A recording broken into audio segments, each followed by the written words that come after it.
Greetings and welcome to another episode of the All You Can Geek Gamecast. I'm your host this week, Anthony Korkanakis, joined by Mike Sanidi What's up? and Corey Feinsod. Ahoy! Ahoy! It's brutally hot day. Summer has officially started, and we're only a few days into it. It's already over 100. It feels like over 100 degrees out on the East Coast, in the tri-state area for us. So we are sweating and It is just crazy. uncomfortable. And Jim decided to brave it this week with going to the fair because why wouldn't you go outside when it's this miserably hot out with your family? But, And it's not even the heat too; it's the humidity. It's humidity is like step 40 some percent. It's yeah, disgusting. you step outside, you're like, oh, I gotta You're like swim swimming through the this. It's gross. yeah. So hope he's having fun there. I'm enjoying my air conditioning. But we'll go ahead and get into what we've been up to. Mike, kick us off. I finished Avowed. I overall liked it. It's three times I feel like the length or content of Outer Worlds. I would say that it actually took me I think about 60 hours total, which I was a little surprised with. Um, so the pros of it are the sort of snappier combat. There's parries. There's lots of variety with the magic, the guns, the swords. And you really and the surprising thing was enjoying the exploration to find all the you know the treasures and just leveling up your gear, which is the primary way you get better. But each they're like unique things, all have their own unique traits too, so it was worth it. I like that. Story was fine. The choices were okay, but I don't know. I haven't looked at other choices that people made. They do give you quite a few options, and your companions are decently reactive. But the best companion is Garrus. His name is Kai, but it's the voice actor who was Oh, Garrus, and you Mass Effect, immediately, Garrus? yes, you immediately Oh, recognize him. So he was always going to be my favorite. He's like the first one you get, and yeah, he's pretty cool. He's like reptile Garrus instead of bird Garrus, basically. In fantasy world. Um, so he's cool. Then there's but then the other ones like Marius is kind of annoying. He's a dwarf with a bad attitude that doesn't want to like talk to you for like 2/3 of the game, and just mm. complains about everything. He's kind of annoying. Then there's some Animancer, which is I don't know what it's the lore. The lore is too thick for me. But Giada, she's okay, and then Yatsley, who is a little furry bait character that I didn't really identify with too much, but some people might like her. Um, so the companions are okay. I would still say they're better than Starfield's companions though overall, but not by much. Um, and but overall, I would give it like an 8 out of 10. The game was fun, but I'm glad to be I'm glad I had played it, but I don't really need any more of it either. So So is it it was something good. you would have actually bought and paid money for if it wasn't on Game Pass? Bought and paid money for. If it was very cheap, if it was like Was it $20, $40? A $20? Not even a yeah, $40. Wow. 20? Bro, Okay. yeah, games don't go to $20 unless like steep they do PC on Game discount. Pass. Yes, you can Yeah. just get it for that So week, it's that a month. $20 game in your mind. Jesus, Okay. man. I mean, no. So I would be happy with it at 20. I'd be like, all right, this is okay if it was like 40. This is okay. Uh, All right, that's Hmm. fair. Yeah. but so I am. You know, my expectations still are raised for Outer Worlds too. Not only because it costs $80, but they've proven to me now they can make a game that's like more than a 16-hour campaign, like the first Outer Worlds was. So, Oh, um, New Vegas? well, I mean, that's like a whole different group of people. I feel like, Is it? and they also use someone else's engine and assets. So Okay. Nope. anyway, they still do the thing though that I don't like with these types of games, where it's a hard ending. You don't continue with your character after you beat the game. That's annoying to me, but whatever. Hmm. Um, and then I also decided to, look at a couple other things. I've sort of fallen off Rivals. I played almost every day for 6 months and burnt out on it, and it's not, nothing new that is that interesting is happening right now. Yeah, I think I Um, even saw numbers like somebody's reporting the first time since launch, season zero. It's under 100,000 concurrent users Ooh. on Steam, which is still, I mean, it's just under 100,000, which is still pretty damn good. But like, you know, when you think about it, it's like, oh, it's been a little over 6 months now that the game has been out, and it's, you know, just waned a little bit. But I you know, I kind of expect that, right? Because like you were saying, it's how it you know, goes. we're kind of in the middle of a season that's kind of seems very divisive among competitive people, and I think casual people are even getting kind of tired of just the pub stomping, because like you can just easily make an account and, you know, you have all the characters, so it's like, okay, Yeah, I'm just gonna, free to play. you know, like I was just literally playing an hour ago, and there's one Hawkeye that went like 28-2 or 3, and I'm just like, you gotta be a That's fucking smurf yeah. and cash, like, and it's quick play, like I wasn't even playing ranked, it was just like quick play. I'm like, dude, there's no way you're this fucking good. Like, you're good, but you're not this fucking good. So like, what the hell? It is just Yeah, frustrating. and as I was playing other games, like, and more focused, like on Expedition 33 or Kingdom Come, like my when I would split my night with rivals, I would just play so much worse. Like my recent play has been way worse, so I'm giving that a break. But alternatively, I've looked at a couple of other more online games that came out on Game Pass. FBC Firebreak is that Remedy one, um, Hmm. where you play in the oldest house. It's a little tough to get into. I can see that some appeal could be there, but I feel like it needs a little more work. It's pretty confusing. I played obviously with randoms because I just tried it once too late to play with friends. I am curious to see what it would be like. You're in squads of 3, and it has a little bit of that fun Remedy weirdness, but the guns could be a little more responsive. I feel like they're okay, but obviously you're also starting with like low level stuff. You got to level it up, but I did. There's potential there. I do kind of think there should have maybe been a little more to it when it came out. So I gave that a look, and then I also gave a look to Rematch. I think is what it's called. That's the slow clap, the Sifu people who made that soccer game. Rocket League with people is kind of how you would describe it. And I played one match of that, and actually got MVP. So I might play more of that. That was fun. Um, Nice. So that's it. I'm trying to break it up because I might play the Oblivion remaster eventually, but I don't want to do another big RPG right now. I need to You've been wait. on big RPG run for a while. Yeah, that's been this year, is just how it's happened. But I need to break it up a little bit because I couldn't help but compare a lot of what I couldn't do in Avowed to what I could do in Kingdom Come Deliverance. So I need a more space between them now because I'm really going backwards with Oblivion if I do that.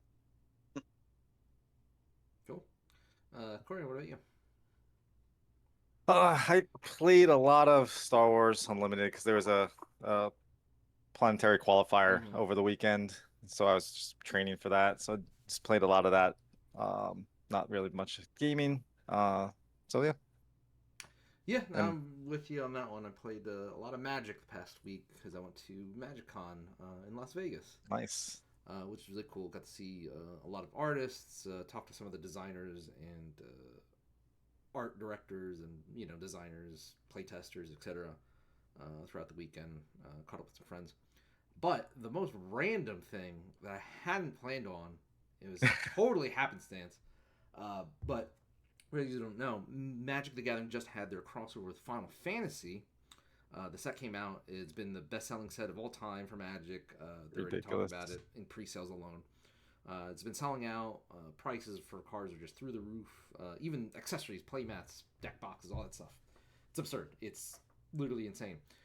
But because of that, Square Enix is helping, you know, Wizard of the Coast / Magic with marketing and stuff.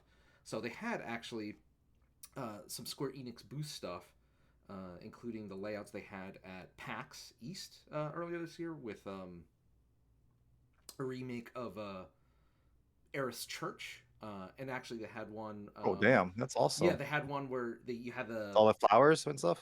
yeah, like it's the flowers Flower and the bed. church, yeah. Yeah. And then they had a scene where it was like the infamous like Migar landscape, and you could hold Cloud Sword. They had an actual cosplay prop, and you could pose with pictures in it and stuff like that. And then there's even one, I didn't see this one, but I saw it online. Was they took the art for Secret Rendezvous, and you could be sitting across some cloud and take your picture at it. I was like, damn, I didn't see that one. I would have done that. That's awesome. So in addition to all of this, they actually brought in Ben Starr, who voices Clive Rosfield in Final Fantasy 16. He had a meet and greet session on Saturday, and I was going to go do it just because I have a couple cards. And I was like, oh, I'd love to get some cards signed by him. Went to the meet and greet, and it was capped in the first hour. Like, absolutely capped. They're like, Wow. he won't be able to get to all of you, like, after this point. Like, we're sorry. Like, that's it. And I was like, oh, shit. I was like, well, that's how it goes sometimes. It is what like, it is, I didn't prioritize. I didn't, like, make it my number one, line up early or anything like that. So I was prepared to just be like, okay, that's whatever. But Sunday, and just for clarification or background knowledge, I had I paid for the ultimate, whatever, high-paying, premium Disney Plus or Fast Pass tier or whatever. Black Lotus. Black Lotus, yes, the Black Lotus VIP, which gets me access to a lounge of other people that are whales like me. And that's how you can interact with a lot of like the Wizards folk or the staffing, etc., artists. So Sunday, I'm watching a game between a couple of my friends, and all of a sudden, I hear a familiar voice behind me, and I'm just like, somebody watching a fucking YouTube video of Expedition 33 and/or Final Fantasy 16, and I just turn around. Did you hear parry it? I wish I could have, but I turn around and Ben Starr's just chilling there. He's just standing around and talking to one person. I was like, what the fuck? Like, okay, sure. So I quickly got my cards. I just went up to him and I was like, Ben. He's like, hey there. And I was like, introduced myself and just told him, I was a big fan of him. And I said, Ben, I have a bone to pick with you. You're a fantastic voice actor, but this is twice now where a game with your character has made me very upset and did emotional damage to me.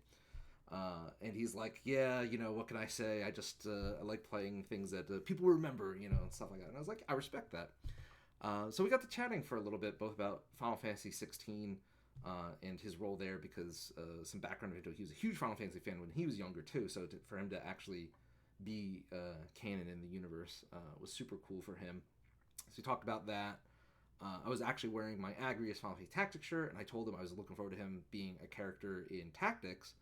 And I asked him, and he said that they had offered him pretty much any voice he wanted. Oh wow, in that's awesome. In Tactics Remake, but he's like, I didn't want to do Ramza or Delita because I already felt like, in the Final Fantasy universe, I'm already the voice of Clive.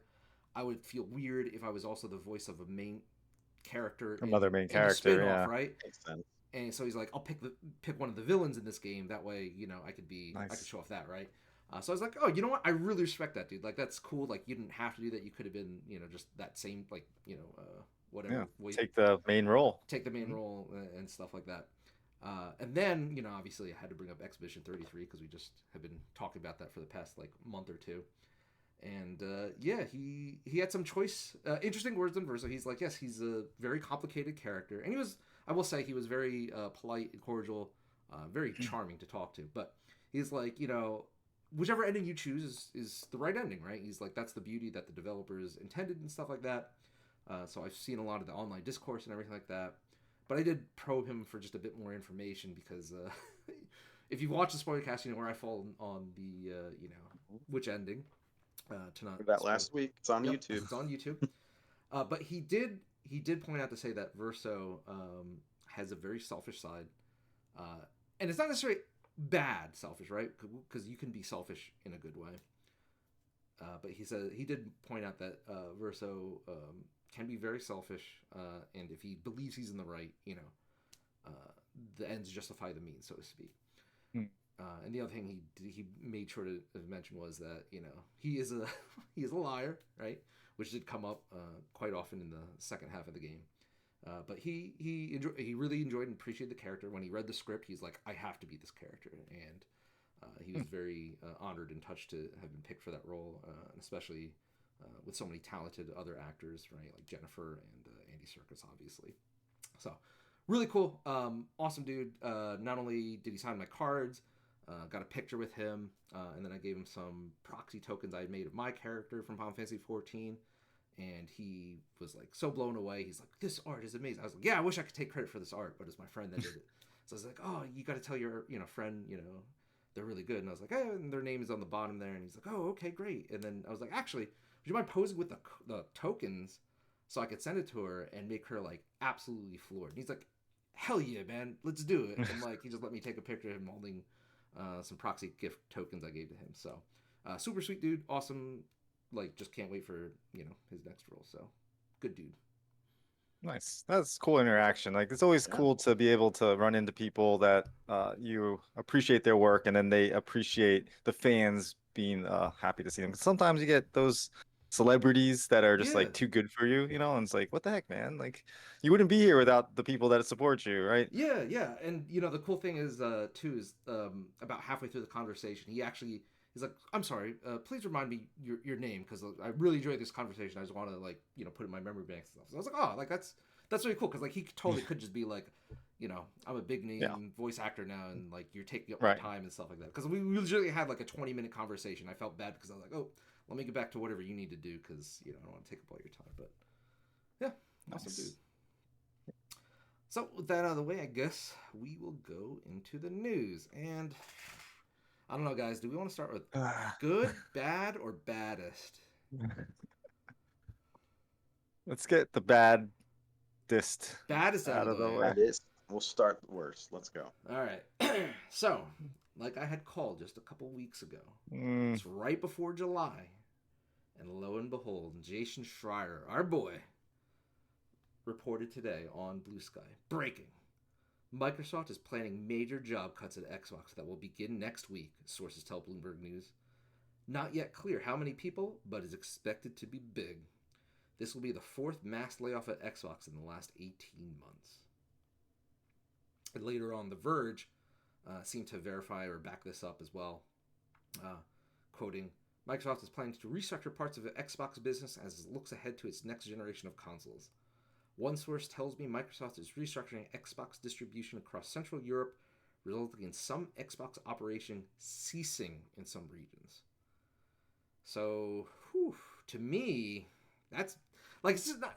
Like layoffs are awful, right? To begin with, but that whole thing about ceasing operations in some countries just like paints a really bleak picture because, to me, that really just signifies that they have absolutely given up as an actual hardware competitor anymore. Mhm. I don't know what you guys think. Yep. Toss the ball to one of you. I mean, well, that's like when you think about it, you're like, why?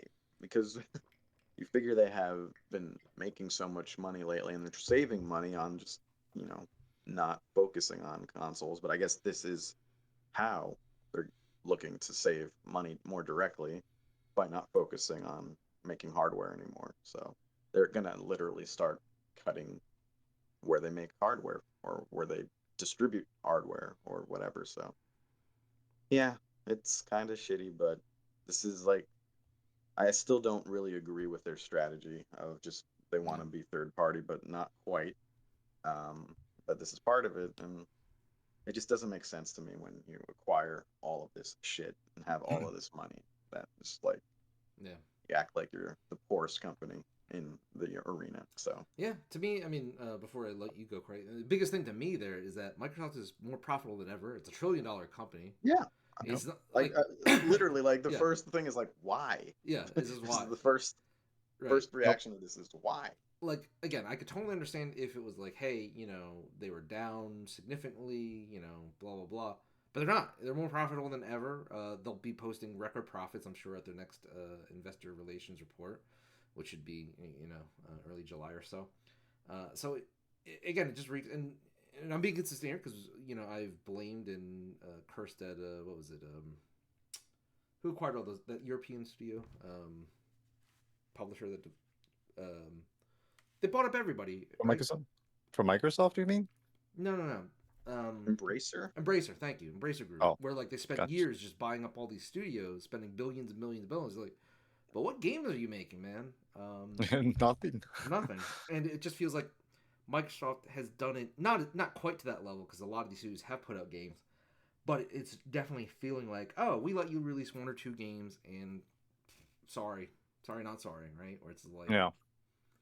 you had your one shot, and it's like, really, like one shot is all you get. Like it's not like the failure of one of these games caused Microsoft to have a like a Suicide Squad with Rocksteady. It wasn't anything like that. Right. It was just, oh, you didn't make as much money this year, Satya Nadella. It's like, what the fuck, man? But Corey, what do you think? No, it's sad to see. Like especially since what you guys were saying that they are making money, right? It's other departments, though. It's not this department, right? This department spent billions and billions of dollars buying companies and then not making games or putting out games at a consistent rate to profit off of those sales. And I think that is just unfortunate that the people that are putting all this work in to try to make this better is it's gonna be those is suffering because it's not the people at the top making the decisions that are going to cause the problems, so everybody's getting hit a little bit, right? At Microsoft, not but the like it feels executives, like not the executives. that's what I was about to say, but it feels like the people that are safe are the ones that are making the decisions that are getting these jobs cut. Absolutely. Right? And that's what feels bad. And that's why it pissed me off when the other week when they had the Xbox show, Sarah Bond came out on stage, or there were pre-recorded footage, I know. Yeah. Matt Booty and then Phil Spencer, and it's like, fuck you all. Like, you're all fucking millionaires. We know this. Like, you have tons of fucking stock options, and if something bad does happen to you, you have a golden parachute at that level.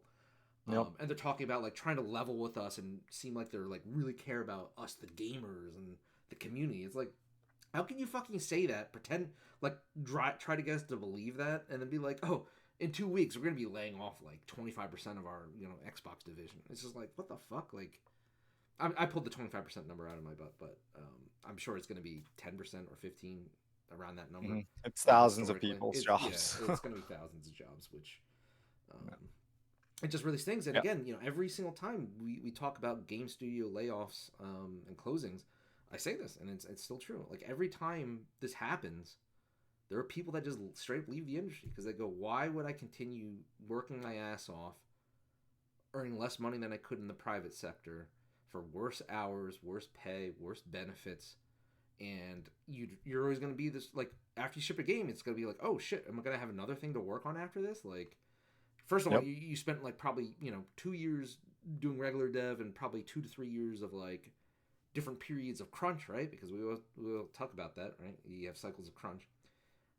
So you're putting in way more than 40 hours a week for pay that's not as good as you should be getting in other private sectors, and then be like, oh, am I going to be able to work on another game after this? Like, how many games do I even have left in me, right? Because we always talk about how just a couple of these AAA games burns people out, right? To the point where it's like, no, I don't want to do this, right? And even Neil Druckmann, look at him. It's like he seems like he's happier doing the TV show, right? Than absolutely is. So it really sucks, and we're gonna have way less people in the industry after that happens. Like, some of them just aren't gonna come back. And the other thing is too is, at least in the past, over 5 years ago, pre-pandemic, or even like the first 2 years of the pandemic, you could sort of understand how a lot of these studio people will put together their own studio then and be like, hey, we're gonna make our own game, right? Whether it's like the StarCraft like game by the Blizz founders and stuff like that. That money is dried up. Nobody wants to invest in video games that are unproven now because it's too risky, right? Like, unless you're Fortnite, unless you're kills the studios if you don't make a good game. So now that's not even an option anymore. So there's gonna be a lot of people that are just screwed. It's sad, and all for what? So Call of Duty could have the Xbox logo on the box. Yep. Like, I don't see how that's worth it, right? At all. But we'll see. We'll see in another week or two. Well, the news can only get better from here, right? No, it's bad, but maybe not as bad. But another studio confirmed to close is MindsEye developer studio is about to undergo layoffs. They published MindsEye, which is the worst game of 2025. I saw an image of it. I didn't even know what this game was. I've never heard of it before. So this was, I don't know, was it the Game Awards or something where I saw, like, it previewed well, like not like actually like the hands-on preview, but the trailer looked good. The trailer, I guess it looked, because it kind of looks like a cyberpunky GTA, and it's from former GTA developers. I did see it in something. I'm like, oh, that might be cool, but guess not. Yeah, apparently on Metacritic as a 2.6 out of 10 user score, and a gaming journalist score of 38 out of 100. Mm-hmm. Yikes! So worst in both metrics for the year so far. It's kind of been a meme. You can find lots of pretty crazy glitches and bugs in this compilations, Is really, that the problem where though? Is it just doesn't run? well, I'm sure it that's part has of it. bad performance, things Yes. break all the time, and it's just even if it was working well, it would be like a 6 or 5 Yeah, game where there's so not a whole among lot the to issues it. cited by both players and reviewers are broken NPC AI, graphical glitches, poor voice acting, a world that feels empty and bare bones, excessive cutscenes, buggy ragdoll physics, clunky mouse and keyboard driving controls, lackluster gunplay, $60 price tag, and most notably, abysmal optimization, which is mentioned as the biggest problem in nearly every review, even the positive ones. Wow. So, Sucks yikes. to suck. Definitely. And this sucks to suck. IO published this. Oh, yikes. And they Yeah. put it out like that. Well, yeah, and it's like the first thing I think they published that wasn't their own. So that's Right. a Apparently, little. this game, its peak concurrent users highest has been 99. So That's 2 numbers, right? yes, 9. Double 9. digits. There's no Never, K after Not that, 99, right? 99, 9. 9. So Yikes. yeah, it's I'm sorry to hear that. MindsEye. super duper sad there. F in the chat. I mean, it did look like it could have been interesting, but no. Yeah, but what you said before, the premise sounds interesting, but Mm-hmm. no. $6 can buy you a lot of other better games for No. better Multiple games multiple too. games, right? Yeah. Let's see. Moving on. I don't know if you guys remember, but Nintendo launched their own like social media app called Nintendo. What is it? Nintendo Today. And they've actually been launching legitimate like news screenshots, first previews on this app. So today, apparently, they confirmed the launch of that one game, Drag X Drive, for release on Nintendo Switch 2 this August.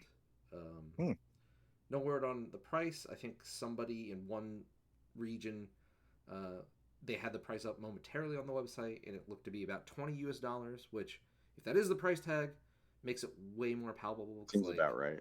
Because like I looked at that and I'm like, okay, it looks like I would try it out, but like that doesn't look like a $60 or even a $50 game. So I'm just like, what's the hook there? For you guys that know, the Drag X Drive game is the one where it's players that look like they are in wheelchairs, but not actually. Apparently, that's verbatim. Are playing basketball. So that's the gameplay. It looks interesting, and like the thing is, you're supposed to use the Switch 2 Joy-Cons or the Joy-Con 2s to drag, like as the mouse feature, like drag it on a surface to like 2 at once. Push yourself forward. Yeah, exactly. Propel yourself or whatever. Interesting. Yeah, it's like an interesting use of the Joy-Cons. So if it's 20, it's probably it gets into that like, okay, impulse. Even if I only play for 2 hours, right? Like I consider that $10 worth of that's a movie ticket basically for 2 hours and stuff like that. So that'll be interesting. The other thing I want to mention, I didn't put it on the news, but they did have the Donkey Kong Bonanza Direct since last week. I gotta say, that game now looks like it could be cooking. It could be cooking. Okay. Yeah, so they confirmed that the little sidekick thing that Donkey Kong has in this wasn't actually a rock. It was young Pauline, who's this so weird damsel in distress from original Donkey Kong. Where you as Jumpman / Mario had to save her. So it's them teaming up, and Pauline has the ability to sing like she did in Mario Odyssey when they re-debuted her. And through her singing, she activates different modes for Donkey Kong. Like he has like, I think it's like Bonanza mode or something like that, where he becomes super strong. There's one where he gets like flying powers, and I think one where he can like run around really fast, and all the gameplay elements wind up being central to the level or the world you're in and stuff like that. So it looks pretty interesting, way more than the first trailer had shown, which was kind of like, hey, everything's destructible, and it's like, okay, cool, but like what else, right? Well, yeah, what else is going on here? Right. So this game looks like it's really cooking there. So I'm definitely interested in. It'll definitely be a week 1 purchase for me. Cool. Games that are cooking, I would say Borderlands also had a a fan fest that they Oh, did and they right, right, streamed right. They did have that. How's that for looking? a whole day. So they got to have a bunch of content creators come out and play, and then also fans just come out and play. And they got to explore the open world and then show off like a mini dungeon. And I have to say, I'm hooked, man. It looks so good. No. Got The you open back world, in. the open world aspect is a cool new element to Borderlands. It's not on rails, so you can go from one end of the map to the other end of the map. There's no like restrictions there, Hmm. and the little dungeon stuff that they're adding in seem to include a lot more mechanics. Well, not necessarily mechanics, but the enemies aren't just bullet sponges. They have different stages or different mechanics that you have to figure out, and some puzzles to it. So it looks really neat. The movement aspect is what a lot of people are talking about. There's like 5 new ways of movement with the grappling. There's double jumping. There's dashing. There's like sliding and What? swimming, and Oh, there's a lot of so movement options in this. I didn't know that. That sounds yeah, cool they're though. saying they want to make the freedom they want you to feel like so much freedom as far as that goes. And then the weapons look awesome. Like there's the way that they're adding licensed gun parts they call it, where you can get the specific like signature part of a different gun to be included in another one. Makes it the combination seem pretty crazy.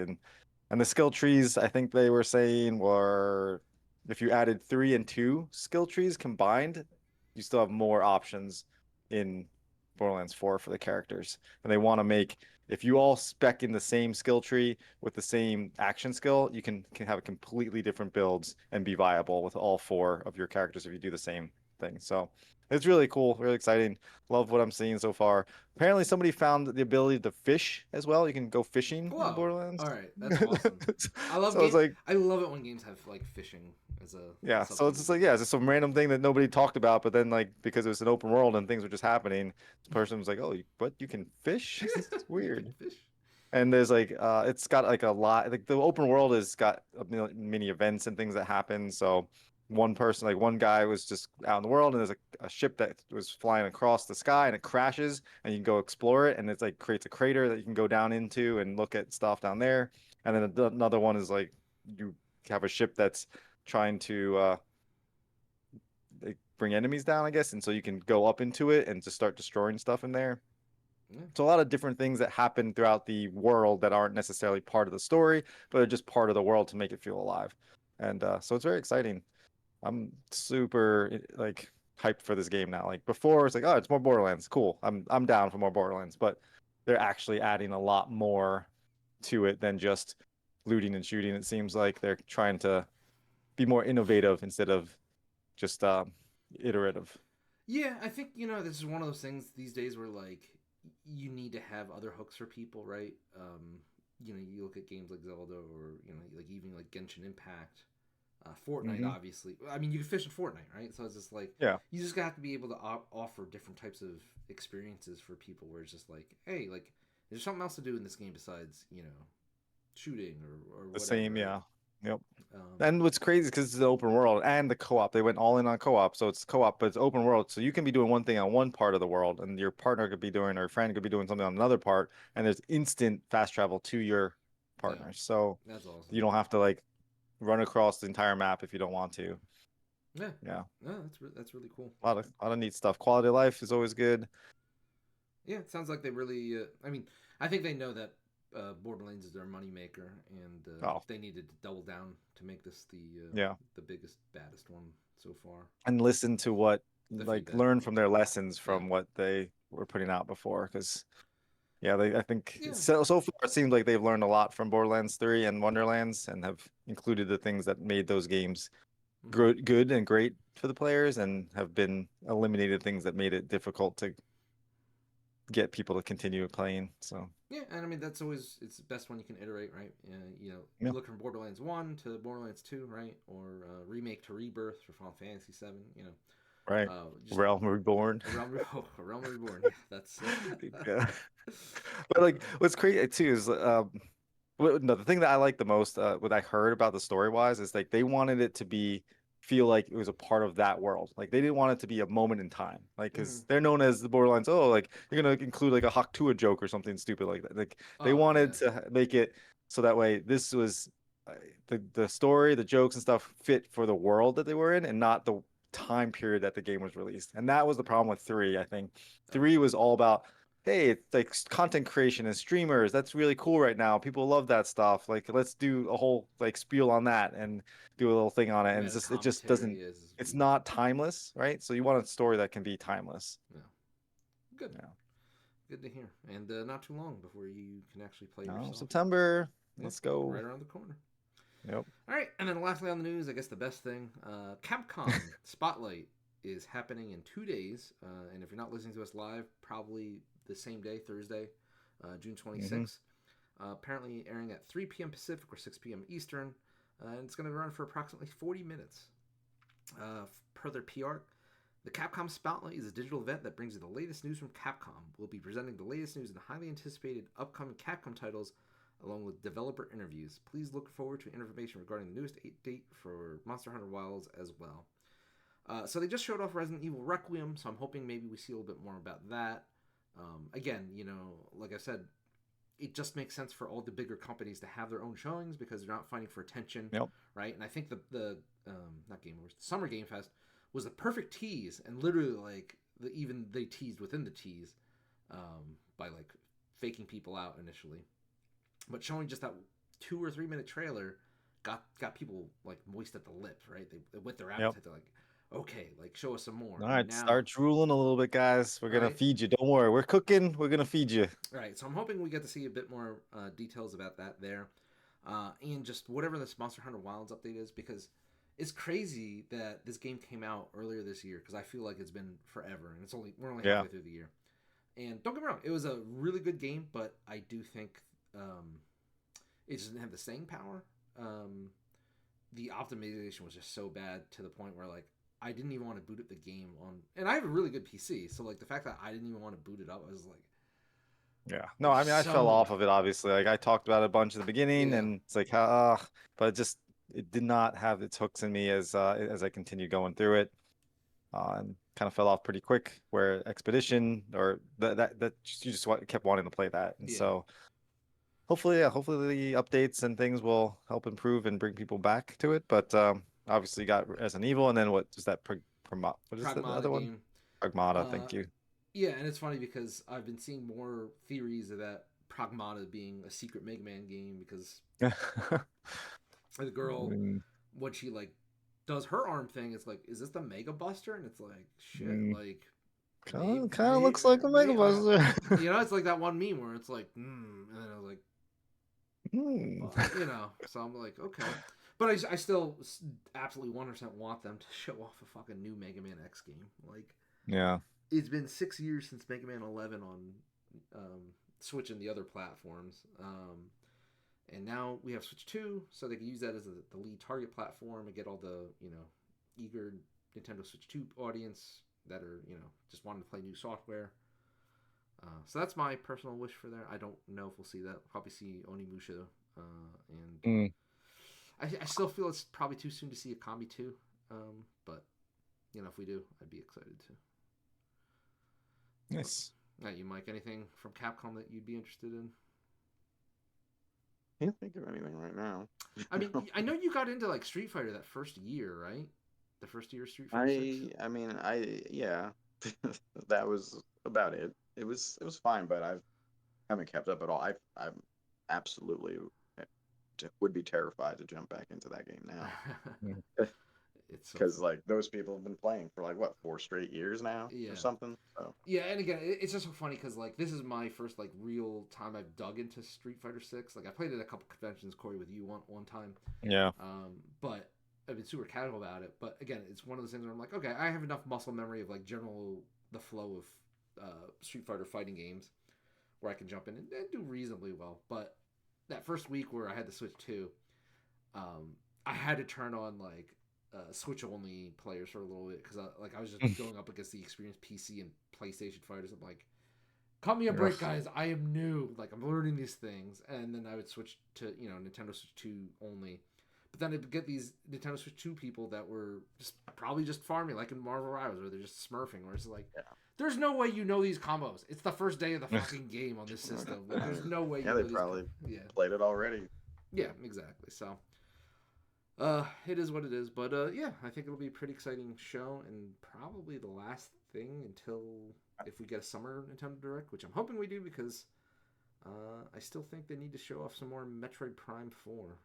Yeah, we haven't seen that in a we gotta while. start hyping that up again. Yeah, because Yeah. again, like just like I was saying about Donkey Kong Bonanza, that Metroid reveal is like, okay, yeah, it looks good, looks great even It's visually. like Metroid. It looks Metroid, but like, what's the secret sauce here? Like, why have we been waiting since 2008 or whatever Metroid Prime 3 came out? How like what was worth that almost 20-year wait now? Right, that's what I want to know. So, I'm hopeful that they have stuff to show us, because the whole gimmick where it's like, oh, you can use this to open doors. I'm like, it's Metroid. Everything can open up a door. Like the weapons, the sub items, color matches. Yeah, it's like everything opens up doors. Show me what else it can do with the telekinetic power. So I'm curious to see more about that.